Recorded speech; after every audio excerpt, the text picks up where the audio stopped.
Okay, I'm back. I'm sorry I had to shut this down, but in the meantime I had a chance to look at this and I got a little bit smarter. Clearly this thing has to get bigger. It has to get bigger by a factor of 3. So I think it makes the most sense to make it expand first and then reflect it over the water and flip it down.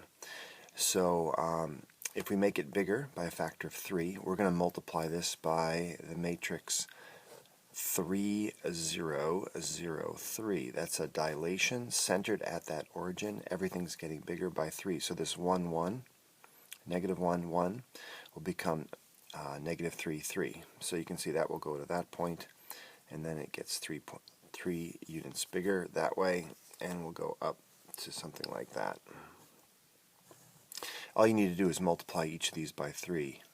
And you'll see it's going to be negative 6, negative 6, negative 3, and then 3, 9, 3, like that. And that's this one right here. Then, depending on how you view the matrix that is 0, 1, nope, negative 1, 0, 0, negative 1, that will take and turn this into the matrix that we want, which is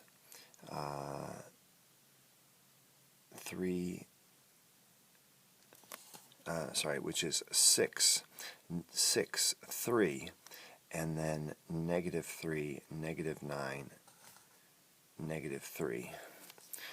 And check that out. And it will be, nope, we need to flip it around and then move it. Yeah, then we need to move it up. So that takes it to right here, and then all the way down to there. And then we're going to add to it the vector that just moves it up 2. So 0, 0, 0, and then the y values all go up by 2, 2, 2. Alright, so it takes 3 steps, at least doing it my way. There are going to be lots of other ways. If you want to take and break this one down into 2 steps, you could flip it over so that it's right here. That would not be in the water. And then flip it down. And if you wanted to redraw the flip axis, depending on what the rules of the game are, you could do that.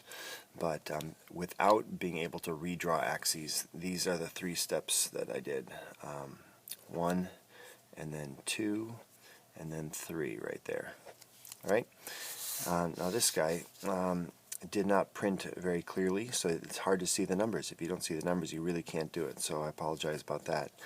But you can see really barely where the little gaps are, and I put those numbers in. So this would be more of an extra credit type problem because there's just too many ways to do it, and there's no way to tell if it's really going to do it like you're playing in the actual computer game. So this would be more of a chance to sort of show off your creativity and an extra credit, and I kind of interpret your answers with a little bit of leeway. Alright, so how might you do this? I think the absolute value is a good way to go on some of these that you can make into a straight line. You could maybe make a straight line like this and then have the absolute value go down. I think what I'm going to try to do is an absolute value problem that goes like this, and whatever slope that is, then I'll mirror it and I'll have the slope come this way to get this guy. So what is the slope? That's the rise and the run. I would just count them. It looks like the rise from here is about 1, 2, 3, and the run is about 6. So that's about a slope of about 1/2. It looks like I'm going to center it right about there. So I would say maybe equation number 1 is going to be like f of x is equal to absolute value shifted about maybe 1 and a little bit. I'll just call it 1, x minus 1. And then the slope is negative 1/2 because I'm flipping it upside down, and the rise is 3, the run is 6, and then it's going to be all shifted down about 1/2. Okay, so I'm going to hope that'll do it. That's equation number 1. Get those 4. Now I'm just in the top half here. Maybe a square root, something like that would do these guys. And then I just have those last 2 to deal with. So here I think that maybe the square root will be right on the axes, which makes it nicer. All I have to do is move it 6. So there's the square root of x plus 6. It's going to move it in the negative direction. But if I put in the coordinates for this point here, this is 4 and 5, over 4 up 5.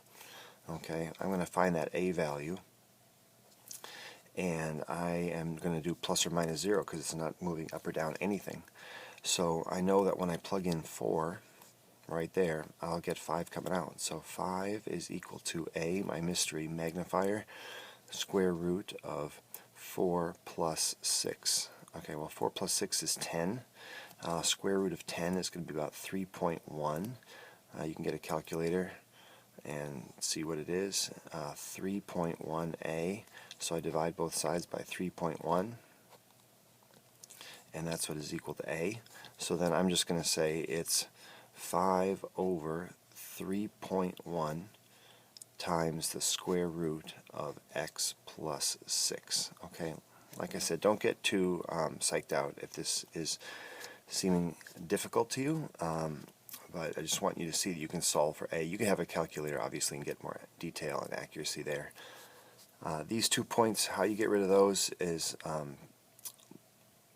well, with 2 points, you should be able to get a lot of different things that would work. It's just a matter of doing the math. I'm trying to think of the simplest thing. You could just write a parabola, make this be the vertex, and here's your parabola, wide, wide, wide, going up like that.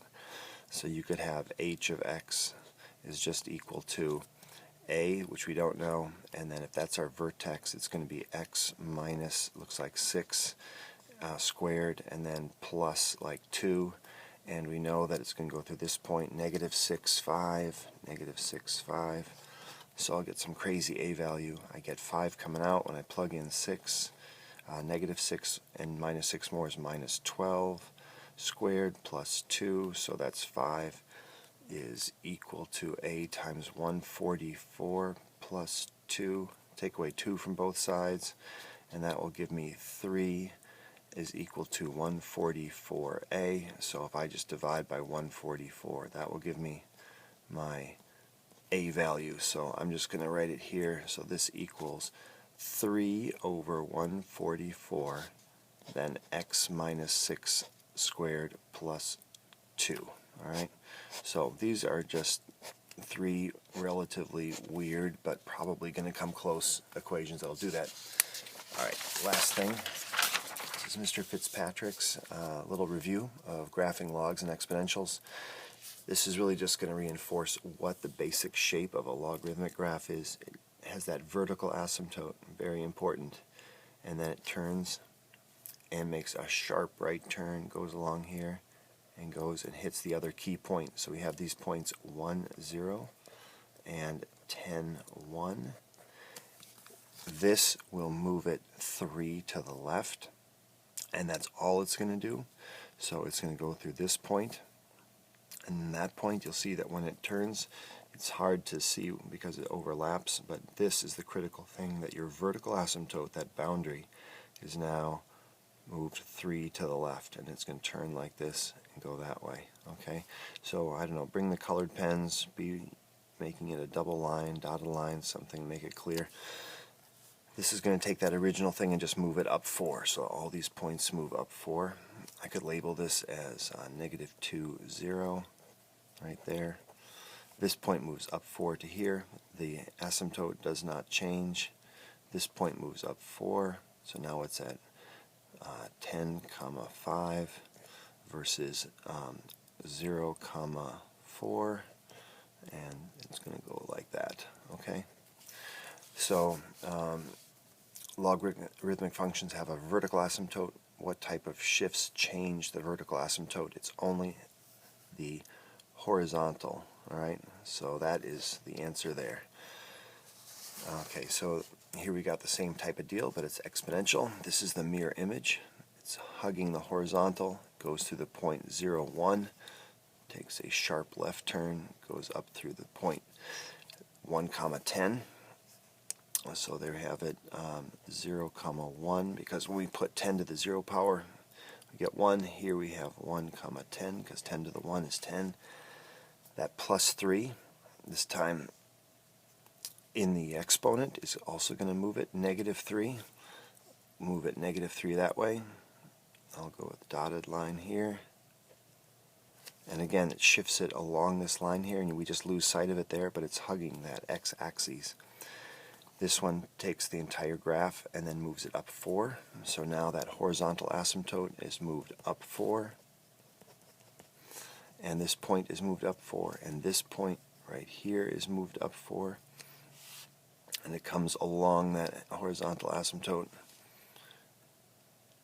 Oops, that's the original. Careful. This point here is moved up 4. I'm just moving my old one. Yeah, don't move the secondary one. And then this turns and goes up like that. Okay, so I'll make this the double line to kind of cover up my mistake point.